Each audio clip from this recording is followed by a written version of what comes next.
Hi hello അസ്സലാമു അലൈക്കും welcome back. ഇന്ന് നല്ല ടേസ്റ്റി ആയിട്ടുള്ളൊരു ബീഫ് മന്തിൻ്റെ റെസിപ്പി ആയിട്ടാണ് വന്നിട്ടുള്ളത്. അപ്പോൾ നമുക്ക് എങ്ങനെ ഉണ്ടാക്കാമെന്ന് നോക്കാം. അതിനു മുമ്പ് ചാനൽ ആദ്യമായിട്ട് കാണുന്നവരുണ്ടെങ്കിൽ പ്ലീസ് ചാനൽ ഒന്ന് സബ്സ്ക്രൈബ് ചെയ്തിട്ട് കാണണേ. അപ്പോൾ നമുക്ക് ആദ്യം തന്നെ കുക്കറിലേക്ക് കഴുകി വെച്ച ബീഫ് ചേർത്ത് കൊടുക്കുക. ഇതിലേക്ക് ഇനി സ്പൈസസ് ചേർത്ത് കൊടുക്കുന്നുണ്ട്. ചെറിയ ജീരകം, പട്ട, ഗ്രാമ്പു, ഏലക്ക.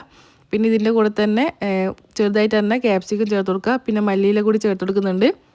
ഇനി ഇതിലേക്ക് നമുക്ക് 1/4 ടീസ്പൂണ് മുളക് പൊടി ചേർത്ത് കൊടുക്കുക. 3 മാഗി ക്യൂബ്സ് കൂടി ചേർത്ത് കൊടുക്കുന്നുണ്ട്. പിന്നെ 3 ടേബിൾ സ്പൂൺ നിറയെ മന്തി മസാലയും പിന്നെ ഒരു 1/4 കപ്പ് സൺഫ്ലവർ ഓയിൽ കൂടി ചേർത്ത് കൊടുക്കുക. പിന്നെ ഒരു ഡ്രൈ ലെമൺ കൂടി ചേർത്ത് കൊടുക്കുന്നുണ്ട്. ഇതിലേക്ക് പൊടിക്കാത്ത കുരുമുളകും പൊടിച്ച കുരുമുളകും കൂടി ചേർത്ത് കൊടുക്കുന്നുണ്ട്. ഇനി ഇത് നന്നായിട്ട് തന്നെ ഒന്ന് മിക്സ് ചെയ്ത് കൊടുക്കുക. നന്നായിട്ട് ബീഫിൽ മസാലയിൽ പിടിക്കുന്ന രീതിയിൽ നന്നായിട്ട് തന്നെ ഒന്ന് മിക്സ് ചെയ്ത് കൊടുക്കുക. ഇനി ഇതൊന്ന് അടച്ച് വെച്ചിട്ട് വേവിച്ചെടുക്കുക. ഒരു 7 വിസിലാകുന്നത് വരെ ഞാനിതൊന്ന് അടച്ച് വെച്ചിട്ട് നന്നായിട്ട് വേവിച്ചെടുക്കുന്നുണ്ട്. ഇനി നമുക്കിതാവുമ്പോഴേക്ക് നമുക്ക് റൈസ് റെഡിയാക്കി എടുക്കാം. അതിന് വേണ്ടിയിട്ട് വലിയൊരു പാത്രം നിറച്ചും വെള്ളം തിളക്കാൻ വേണ്ടി വെച്ചിട്ടുണ്ട്. അതിലേക്ക് ഒരു ഡ്രൈ ലെമണും പിന്നെ ബേ ലീഫും പിന്നെ പട്ട, ഗ്രാമ്പു, ഏലക്ക ചേർത്ത് കൊടുക്കുക. പിന്നെ 2 ടേബിൾ സ്പൂണ് സൺഫ്ലവർ ഓയിൽ കൂടി ചേർത്ത് കൊടുക്കുന്നുണ്ട്.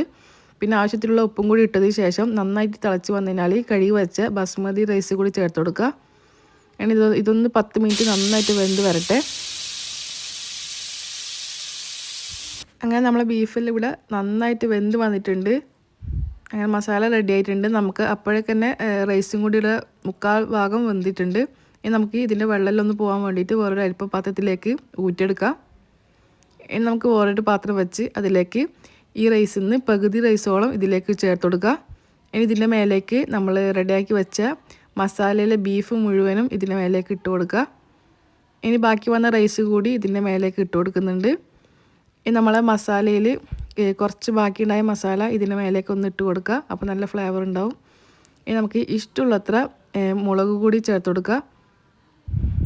ഇനി ഇതൊന്ന് അടച്ച് വെച്ചിട്ട് 15 മിനിറ്റ് ലോ ഫ്ലെയിമിൽ വെച്ച് കഴിഞ്ഞാൽ നല്ല ടേസ്റ്റി ആയിട്ടുള്ള ബീഫ് മന്തി റെഡി ആയിട്ടുണ്ട്. ഇതിന് കളറിന് വേണമെങ്കിൽ റെഡ് കളറും ചേർത്ത് കൊടുക്കുക. ഞാനിവിടെ കുട്ടികളിലും കഴിക്കുന്നതുകൊണ്ട് തന്നെ റെഡ് കളറൊന്നും ചേർത്തിട്ടില്ല. അങ്ങനെ നല്ല ടേസ്റ്റി ആയിട്ടുള്ള മന്തി റെഡി ആയിട്ടുണ്ട്. പെട്ടെന്ന് റെഡിയാക്കാൻ പറ്റുന്ന റെസിപ്പിയാണ്. അപ്പോൾ എല്ലാവരും ട്രൈ ചെയ്ത് നോക്കാം. Thank you for watching.